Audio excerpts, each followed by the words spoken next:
The rain in Seattle does not wash things clean. It merely makes the grime slicker, turning the city into a labyrinth of reflections and shadows. It was past midnight when the ambulance bay doors of St. Jude's Memorial Hospital slid, open with a hydraulic hiss that sounded too much like a sigh of exhaustion. Inside, the air conditioning hummed at a frequency that seemed to vibrate in the teeth of everyone working the night shift. The emergency department was a controlled chaos of beeping monitors, rolling gurneys, and the sharp, antiseptic scent of iodine mixed with stale coffee. In the center of this storm stood Alara Vance. To the casual observer, she was invisible. She wore scrubs that were 2 sizes too large, faded to a nondescript gray-blue that blended into the linoleum floors. Her hair was pulled back so tightly it looked painful, revealing a face that was plain, unadorned, and perpetually downcast. She held a mop bucket in one hand and a stack of fresh linens in the other, her eyes fixed on the floor tiles as if counting the cracks. Alara was 34 years old, though the lines around her eyes suggested a life twice as long.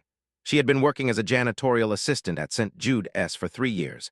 In that time, she had spoken fewer than 500 words to the medical staff.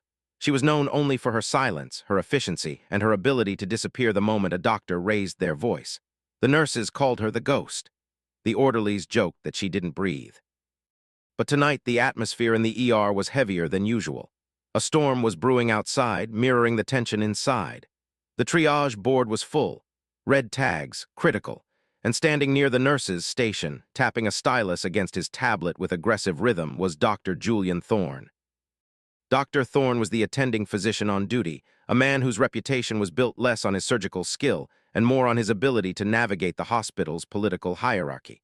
He was handsome in a sharp, predatory way, with hair that never moved and a smile that never reached his eyes. He viewed the hospital not as a place of healing, but as a stage for his own advancement. To him, people like Alara were not colleagues, they were obstacles, clutter. Background noise that needed to be managed, ignored, or removed. He glanced up from his tablet, his gaze sweeping over Alara as she wiped down a counter near the trauma bay. He didn't see a person.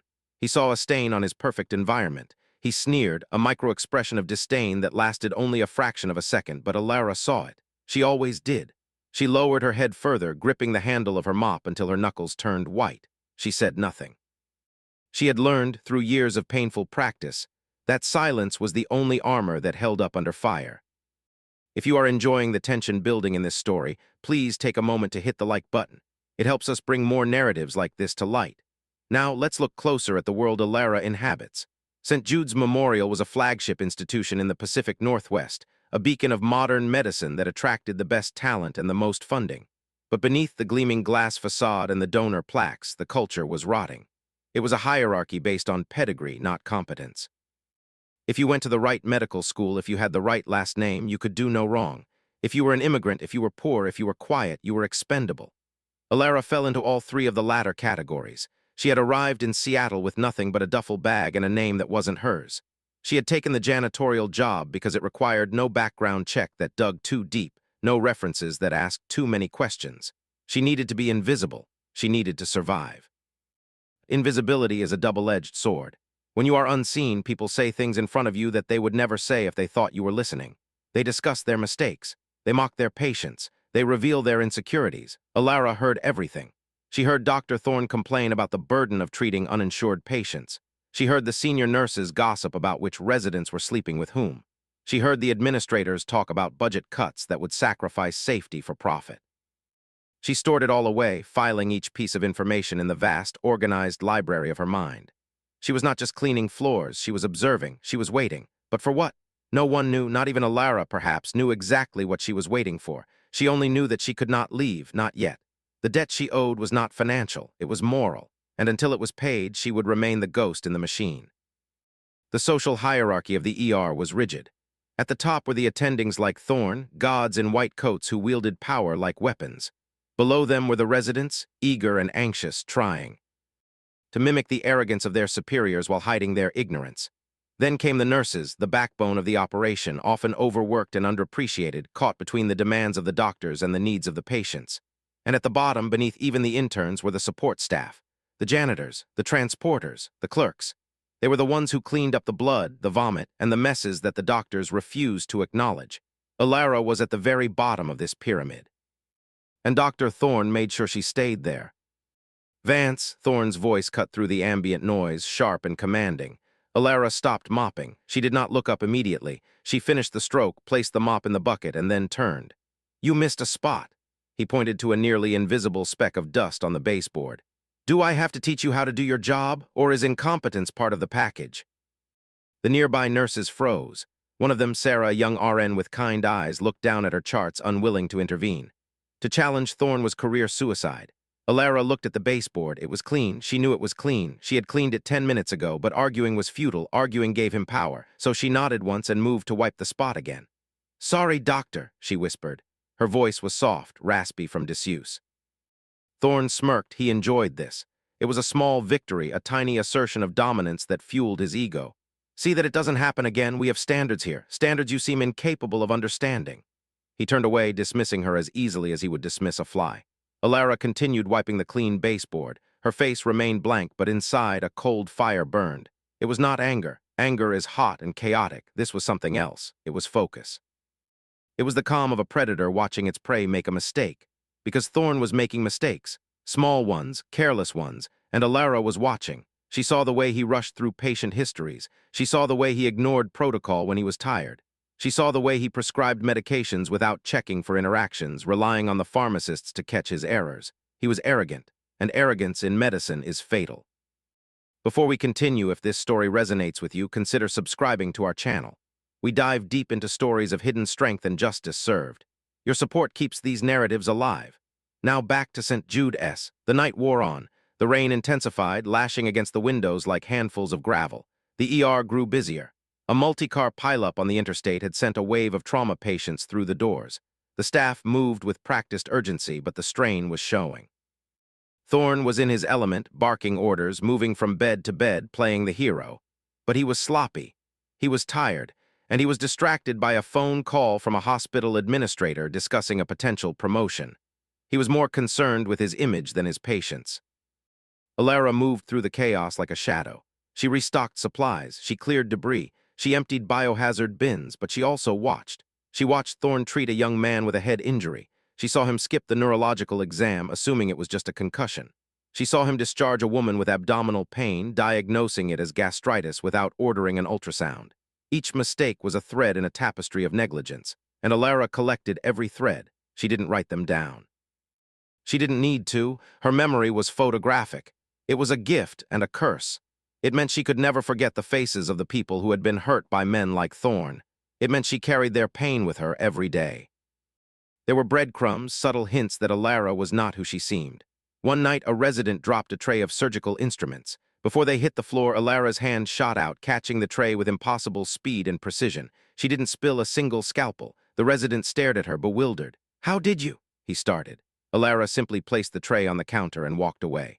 Another time, a monitor alarm began to shriek in the ICU. The nurses were overwhelmed. Alara, passing by, glanced at the screen. "Check the lead on V4, she murmured. "It's loose."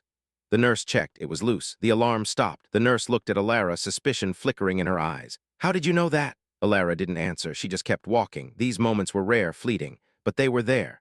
Signs that beneath the gray scrubs and the bowed head there was a mind of steel, a mind that understood the language of the body, the rhythm of the heart, the logic of life and death. But Thorne noticed none of this. He was too busy looking in the mirror. He saw himself as the savior of St. Jude S.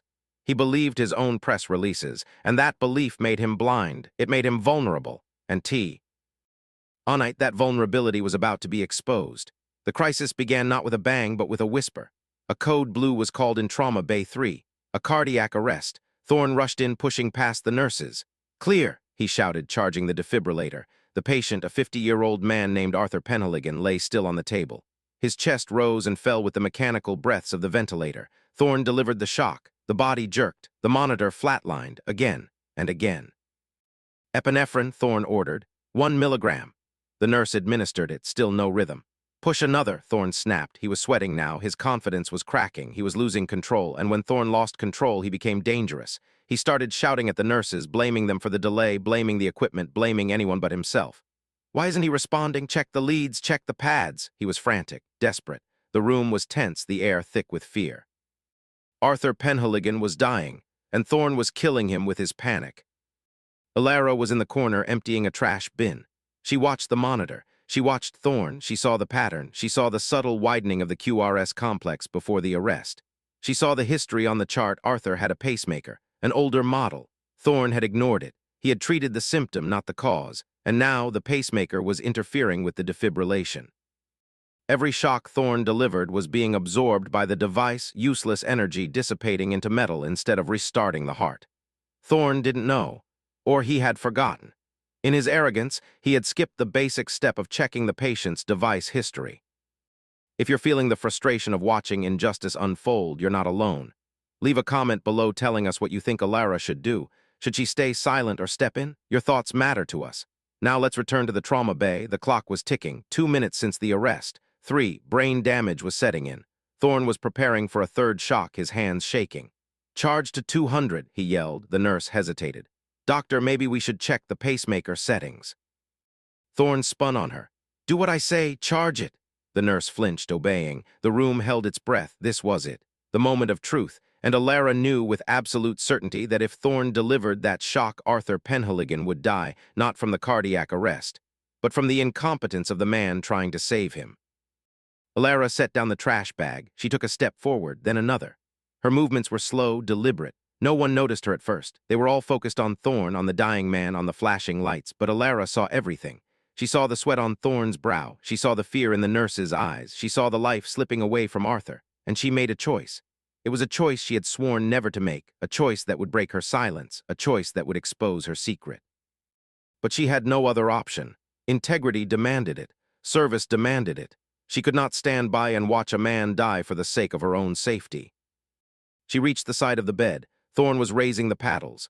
"Clear," he shouted. Alara's hand moved, fast, precise. She slapped the paddles down, preventing the shock. The room went silent. Thorne stared at her, incredulous.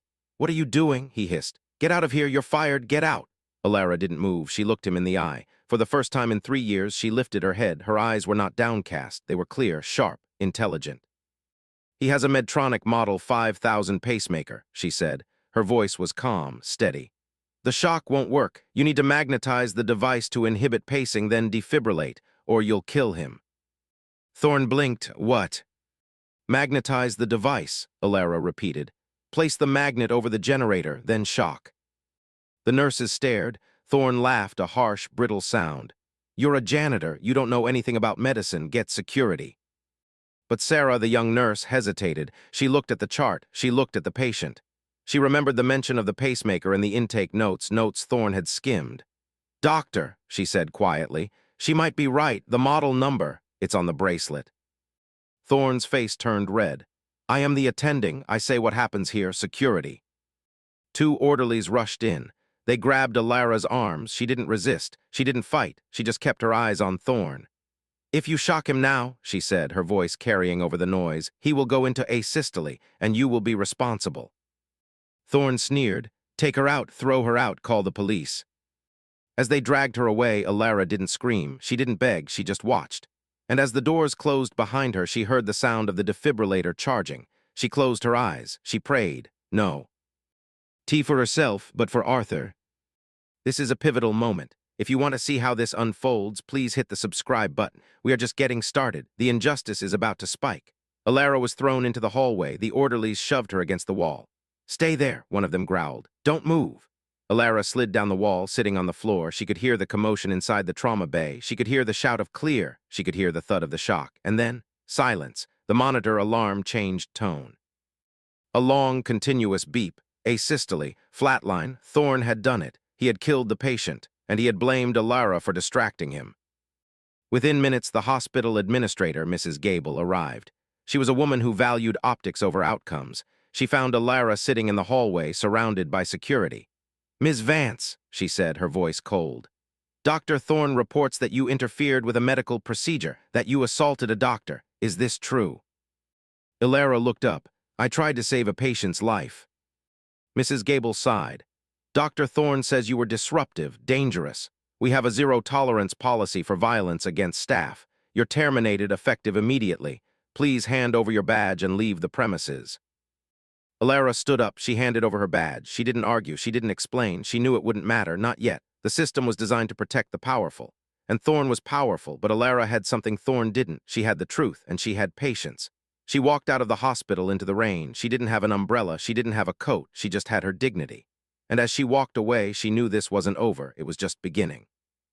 The injustice of it burned, not just for her but for Arthur Penhaligon, a man who had died because of pride, because of arrogance, because no one had dared to question the god in the white coat. Alara walked through the streets of Seattle, the rain washing over her face. She felt tears mixing with the water, not tears of sadness, tears of rage, controlled, focused rage. She had kept her secret for 3 years. She had hidden her past, her skills, her identity. She had done it to protect herself, to protect others, but now the cost of that silence had become too high. A man was dead, and she was unemployed, blacklisted, ruined. But Alara Vance was not ruined. She was awake. Let's pause here for a moment. If you're invested in Alara's journey, please share this video with a friend who loves a good underdog story. Word of mouth helps us grow. Now let's delve deeper into the aftermath. Alara returned to her small apartment in Ballard. It was a cramped studio, sparse and clean. There were no pictures on the walls, no personal items, just books, medical textbooks, journals, notebooks filled with handwritten notes. She sat at her desk and opened a laptop. It was old, slow, but it worked. She logged into a secure server, a server that hadn't been accessed in 3 years. She typed in a password, a long, complex string of characters. The screen flashed green. Access granted. On the screen was a file, a digital archive. It contained everything, every mistake Thorne had made, every near miss, every ignored protocol. Alara had been documenting it all, not out of spite, out of duty. She had known this day might come. She had prepared for it. She opened a new document. She began to type. A report, a detailed clinical analysis of the events in Trauma Bay 3. She cited medical literature. She referenced device manuals. She outlined the standard of care. And she contrasted it with Thorne's actions. It was irrefutable. It was damning. But she didn't send it, not yet. She needed more. She needed witnesses. She needed authority. She couldn't just accuse Thorne. She had to prove him wrong. And to do that, she needed to reveal who she really was, the secret she had kept for so long, the identity that had forced her into hiding. Alara Vance was not just a janitor. She was not just a survivor. She was Dr. Alara Vance, former chief of cardiothoracic surgery at Johns Hopkins, former lead researcher on cardiac device safety, a woman who had saved hundreds of lives, a woman who had been forced to flee her career after a scandal she didn't commit, a scandal orchestrated by men like Thorne, men who feared her brilliance, men who wanted her gone. She had changed her name, she had erased her history, she had started over, but she had never stopped being a doctor. It was in her bones, in her blood. And now she had to decide whether to bring that doctor back, to step into the light, to risk everything, because if she revealed herself, they would come for her. The people who had destroyed her before, they would try to destroy her again. But if she stayed silent, more people would die. Arthur Penhaligon would not be the last. Alara looked at the screen. She looked at the rain streaking the window. Out of Arthur's family, she thought of the nurses who had been too afraid to speak up. She thought of Thorne's smug face. And she made her decision. She picked up her phone. She dialed a number she had memorized but never called. A number for the state medical board, a number for the hospital's board of directors, a number for the press. She didn't call them yet. She just held the phone, waiting for the right moment. The moment when the truth would matter most. We are nearing the end of part 1. If you are hooked, please hit the like button again. It signals to us that you want more. Now let's look at the immediate consequences for Alara. The next morning, she received a call from her landlord. "You're evicted," he said. "Dr. Thorne called. He said you're a danger to the community. He said you're unstable." Alara hung up. She packed her bag. She had nowhere to go. She was homeless, jobless, friendless, but she was not defeated. She walked to the public library. She used their computers. She researched Thorne. She dug into his past. She found patterns, other complaints, other silenced voices, other patients who had suffered. She compiled it all. She built a case, not just for herself, but for justice. Meanwhile, at St. Jude S., Thorne was celebrating. He had spun the narrative. He was the hero who had dealt with a disruptive employee. He had saved the hospital from liability. The administration praised him. The nurses were terrified. Sarah, the young RN, tried to speak up. "But doctor," she said, "the patient." He had a pacemaker. She was right. Thorne silenced her with a look. "Don't ever question me again," he whispered, "or you'll end up like her." Sarah shut up, but she remembered. She remembered Alara's eyes. She remembered the calm authority in her voice, and she began to doubt. Doubt is a powerful thing. It spreads, like a virus. And soon, the entire ER was infected with it. Alara sat in the library watching the news. A report on the incident at St. Jude S. "Janitor accused of assault," the anchor said. "Hospital cites safety concerns." Alara smiled, a cold, thin smile. They thought they had buried her. They thought she was gone, but they didn't know who they were dealing with. They didn't know that the ghost they had mocked was actually the architect of their downfall. She closed her laptop. She stood up. She walked out into the sunlight. The rain had stopped. The sky was clearing. And Alara Vance was ready to fight. This concludes part 1. We have seen the humiliation, the crisis, the injustice, and the spark of rebellion. Alara has been cast out, but she has not been broken. She has a plan, she has the truth, and she has the skills. In part 2, we will see the arrival of authority, the reveal of her true identity, the confrontation with Thorn, and the ultimate vindication. Please stay tuned. The best is yet to come. If you haven't already, subscribe so you don't miss the resolution. Thank you for watching. The sun rose over Seattle, casting long, golden shadows across the wet pavement. It was a deceptive beauty, masking the turmoil beneath. Alara Vance sat on a bench in Volunteer Park, her backpack at her feet. She had spent the night in a 24-hour cafe, drinking cheap coffee and refining her dossier. She looked exhausted, but her eyes were bright, alert. She was waiting. She had sent an anonymous tip to the state medical board early that morning. Not a complaint, a warning. Review the death of Arthur Penhaligon at St. Jude's Memorial, review the conduct of Dr. Julian Thorne, and review the employment record of Alara Vance. She had attached the preliminary data, just enough to pique interest, not enough to reveal her hand. She knew how bureaucracy worked. It moved slowly, but it moved inevitably, and she had given it a push. While Alara waited, the machinery of St. Jude's was grinding into motion. Dr. Thorne arrived at work an hour late, wearing a suit instead of scrubs. He wanted to project an image of importance. He walked through the ER, nodding at the staff, accepting their wary smiles. He felt invincible. He had crushed the dissent. He had protected his reputation, or so he thought, but the atmosphere was different. The nurses avoided his gaze. The residents whispered in corners. The silence was not respectful, it was suspicious.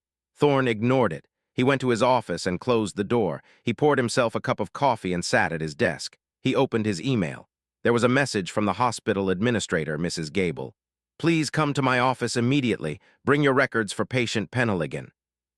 Thorne frowned. Records? Why? He shrugged. Probably just routine paperwork. He printed the files and walked to the administration wing. The corridors were quiet, too quiet.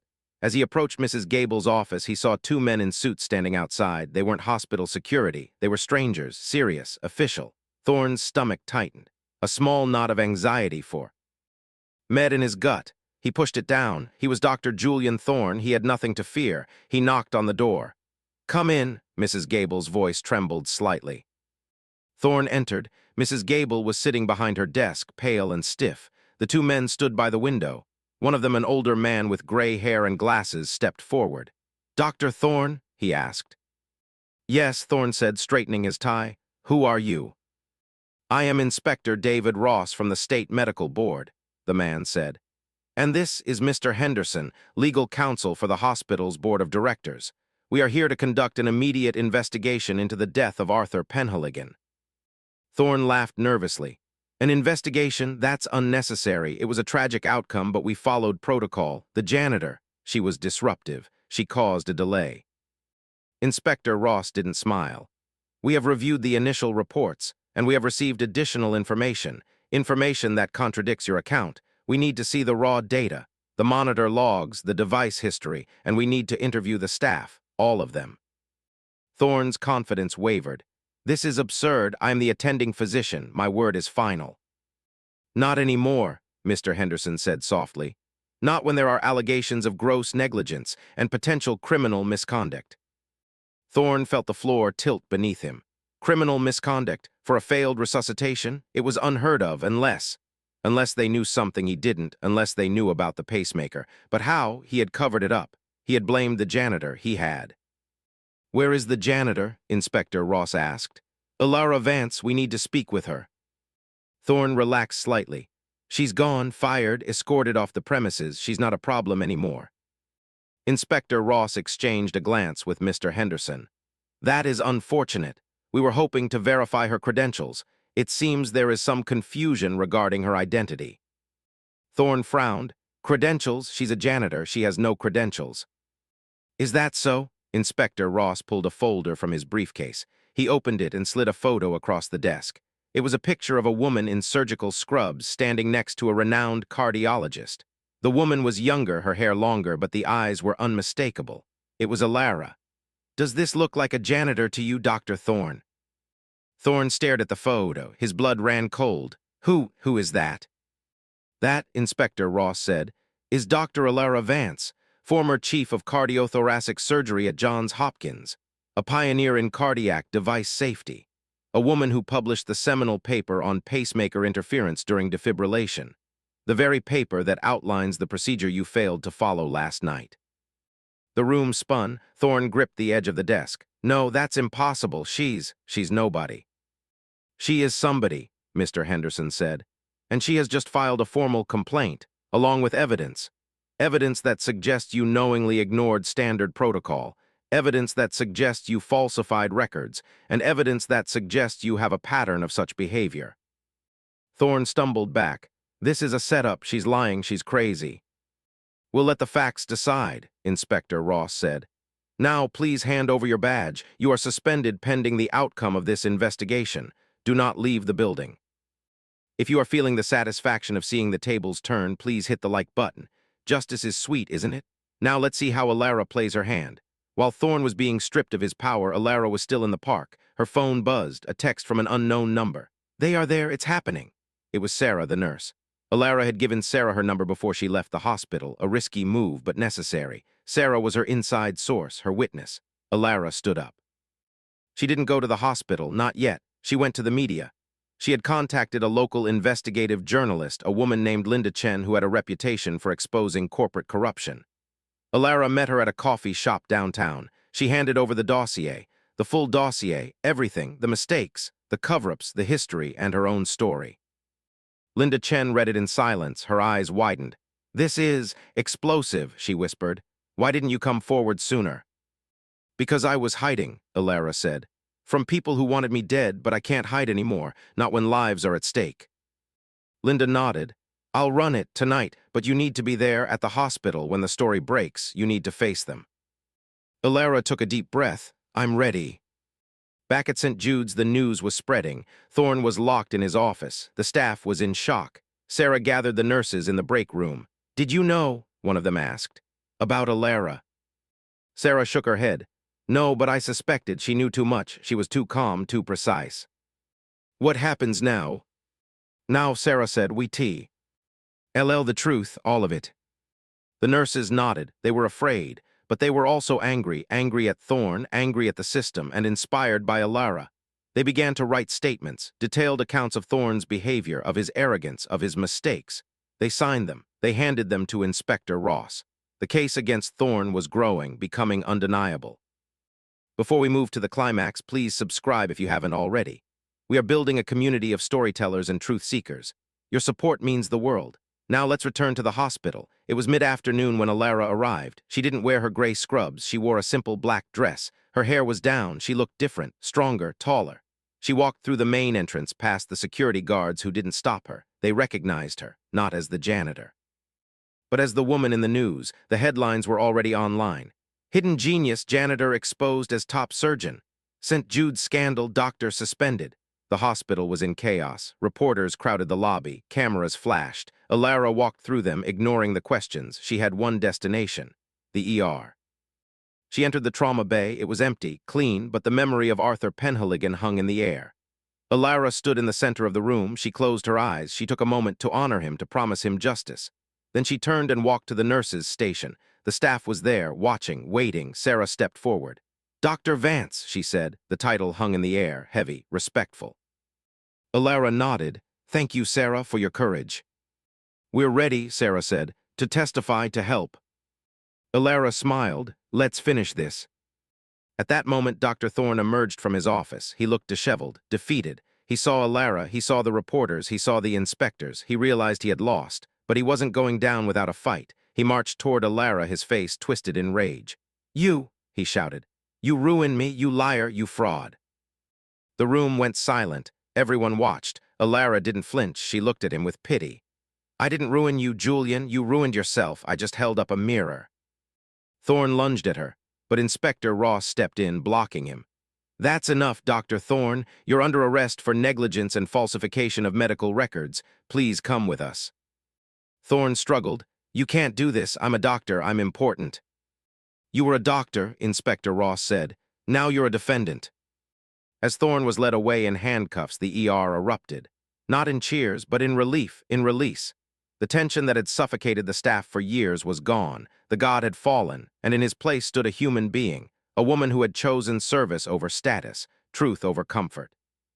This is the moment of vindication. If you're feeling emotional, please leave a comment below. Share your thoughts on Alara's journey. We read every comment. Now let's look at the aftermath. The investigation took weeks. Thorne was stripped of his license. He faced criminal charges. The hospital was fined millions. Mrs. Gable resigned. The culture at St. Jude's began to change, slowly, painfully, but it changed. The staff was empowered, the patients were safer, and Alara was offered her job back as chief of surgery. She declined. "I'm not here to lead," she told the board. "I'm here to heal, and I can't heal in a place that broke me, but I will consult, I will teach, I will ensure this never happens again." She stayed at St. Jude's, but not as an administrator. As a mentor, she trained the residents. She supported the nurses. She became a legend not because of her title, but because of her actions. She proved that competence is not about status. It's about character. It's about doing the right thing even when no one is watching, even when it costs you everything. The story of Alara Vance is not just about one woman, it's about all of us. About the times we stay silent when we should speak. About the times we judge based on appearance rather than substance. About the power of humility and the danger of arrogance. Alara kept quiet for years, not because she was weak, but because she was wise. She waited for the right moment, and when it came, she acted, with precision, with courage, with integrity. In the end, the rain stopped. The sun came out, and Alara Vance walked out of the hospital not as a ghost, but as a hero. She had exposed her true identity, not to gain fame, but to save lives, and in doing so, she had saved herself. As we wrap up this narrative, take a moment to reflect. Have you ever been underestimated? Have you ever seen injustice and stayed silent? What would you have done in Alara's shoes? Share your stories in the comments. We love hearing from you. And if this story inspired you, please share it with someone who needs to hear it. Spread the message of integrity, of courage, of truth. Alara's journey reminds us that our past does not define us. Our actions do. That silence can be a shield, but speech can be a sword. And that sometimes the quietest people have the loudest impact. She kept quiet for years, until one night exposed her true identity, and in that exposure she found her freedom. Thank you for joining us on this journey. If you enjoyed this story, please hit the like button and subscribe for more. We have many more tales of hidden heroes and justified victories coming your way. Until next time, remember, your value is not determined by those who underestimate you. It is determined by what you do when it matters most. Stay strong, stay true, and keep watching.